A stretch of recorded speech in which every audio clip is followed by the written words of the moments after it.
With a focus on Iran, there's also a focus on Lebanon, where Israel and the Iran-backed Lebanese militant group Hezbollah continue to trade blows. You can see the aftermath here on Sunday of an Israeli strike. We understand Hezbollah is still launching rockets, even at this very minute, over the border into northern Israel. Now, Israeli Prime Minister Benjamin Netanyahu was joined by his defense minister, Israel Katz, this weekend inside southern Lebanon, where they met with soldiers who are taking the fight to Hezbollah. The IDF says they have targeted and taken out more than 100 Hezbollah operatives in just one area alone. Netanyahu adding this. Our enemies, Iran and the axis of evil, came to destroy us, and now they are simply fighting for their survival. We see this in every arena. This is a tremendous achievement of the State of Israel and the Israel Defense Forces, both regular soldiers and our wonderful reservists. The people of Israel salute you. Israel and Lebanon are set to hold direct talks this week in Washington aimed at disarming Hezbollah and creating peaceful relations between the two countries. Guys?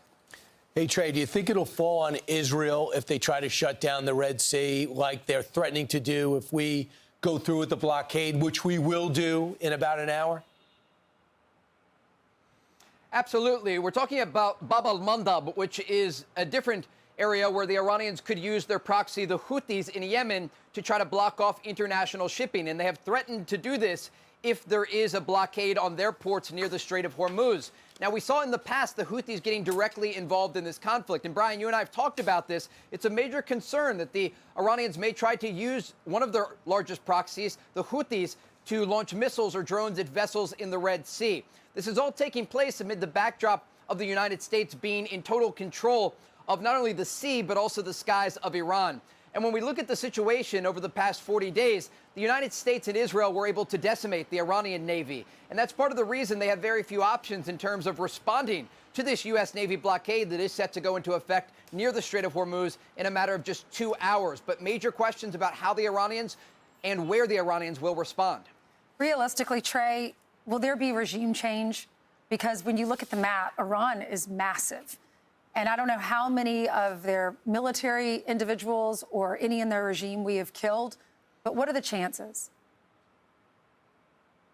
It's a great question. And look, the focus for the United States and for the Trump administration is not regime change. Right. We've heard from everyone from President Trump to the Secretary of War, Pete Hegseth, the top of U.S. Central Command and the Joint Chiefs Chairman. Regime change is not the goal for the United States. I will tell you, though, I've been talking with regional sources, including intelligence sources here in Israel, who say that if the pressure on the Iranian economy continues, that it could put more domestic pressure on what is left of this regime.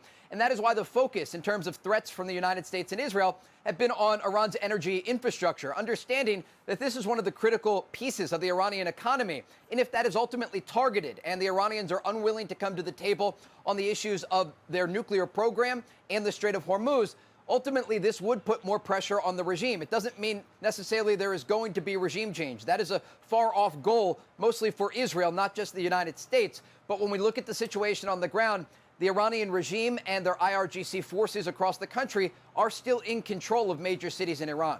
Trey, where does Pakistan stand? I know they're the host country of this, and it's clear that the Iranians yet again came to a negotiation with non-starters. So Pakistan has encouraged them to go back to the table. It's hard to do that with people like this. So are they going to back us if we go back to, as the president says, bombing our little hearts out?